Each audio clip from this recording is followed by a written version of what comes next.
లోక్సభ 2024 ఎన్నికలకు సంబంధించి BJP party తమ ఎత్తులతో అయితే ముందుకెళ్తుంది.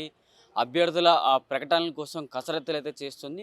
4 దశల్లో 291 మంది అభ్యర్థులతో కూడిన జాబితాలైతే 4 దశల్లో విడుదల చేశారు. మిగిలిన అభ్యర్థులకు సంబంధించి బీజేపీ అధిష్టానం నేడు బీజేపీ కేంద్ర కార్యాలయంలో సమావేశమవుతుంది. ఇప్పటికీ west Bengal, UP, Haryana, Rajasthan, Odisha, Haryana, west Bengal, Kerala, Karnataka, Andhra and Telangana ఈ రాష్ట్రాలకు సంబంధించి అభ్యర్థుల కసరత్తులు అయితే చేస్తుంది. ఆ 4 దశల్లో ఈ విడుదల చేసిన తర్వాత అందులో తెలంగాణకు సంబంధించి 17లో 15 అభ్యర్థుల సంబంధించి ఫైనల్ అయితే అయ్యింది.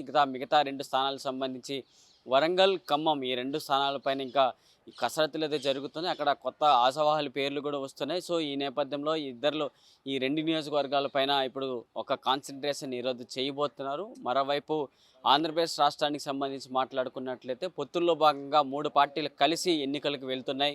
అక్కడ ఈ 3 పార్టీలు కలిసి ఇప్పటికీ టీడీపీ అక్కడ 25 స్థానాల్లో, టీడీపీ 17 స్థానాల్లో 13 స్థానాలు వారు ప్రకటన చేశారు.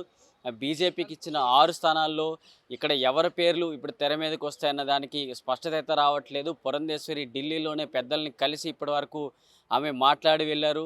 సో ఆమె కూడా ఈరోజు సమావేశంలో ఉండబోతున్నారు. ముఖ్యంగా ఇప్పుడు దీనికి సంబంధించి వీళ్ళు అడుగుతున్న స్థానాలు అరకు కావచ్చు, తిరుపతి, హిందూపురం, ఏలూరు ఇలా స్థానాలకు సంబంధించి చెప్పుకుంటూ పోతే కొత్త పేర్లన్నీ కూడా తెర మీదకి వస్తున్నాయి. కిరణ్ కుమార్ రెడ్డి కావచ్చు, పురంధేశ్వరి, సోము వీర్రాజు, జీవీఎల్ ఇలా అందరూ కూడా ఇప్పుడు రేసులో ఉండబోతున్నారు. ఇందరిలో ఎవరికి 6 స్థానాలు లోక్సభ స్థానాలకు సంబంధించి బీజేపీలో ఆంధ్రప్రదేశ్ రాష్ట్రం నుంచి ఎవరు బరిలో దిగిపోతున్నారు అన్న అంశాలకు సంబంధించి నేడు ఒక స్పష్టత వచ్చే అవకాశాలు అయితే కనిపిస్తున్నాయి.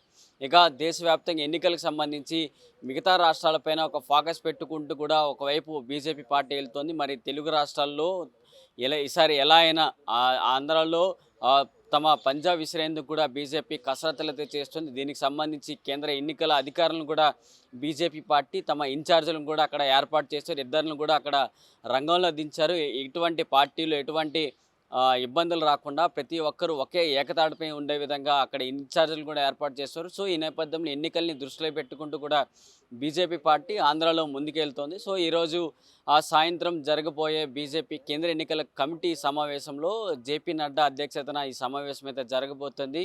ఈ రాష్ట్రాల ఇన్ఛార్జీలతో సమావేశంలో తమ అభ్యర్థులకు సంబంధించి ఫైనల్ డేటా ఈరోజు వచ్చే అవకాశాలు కూడా ఉన్నట్లు కూడా అర్థమవుతుంది. వీడియో జర్నలిస్ట్ సంజయ్ కౌశల్తో ప్రశాంత్, ఆంధ్రప్రభ, న్యూఢిల్లీ.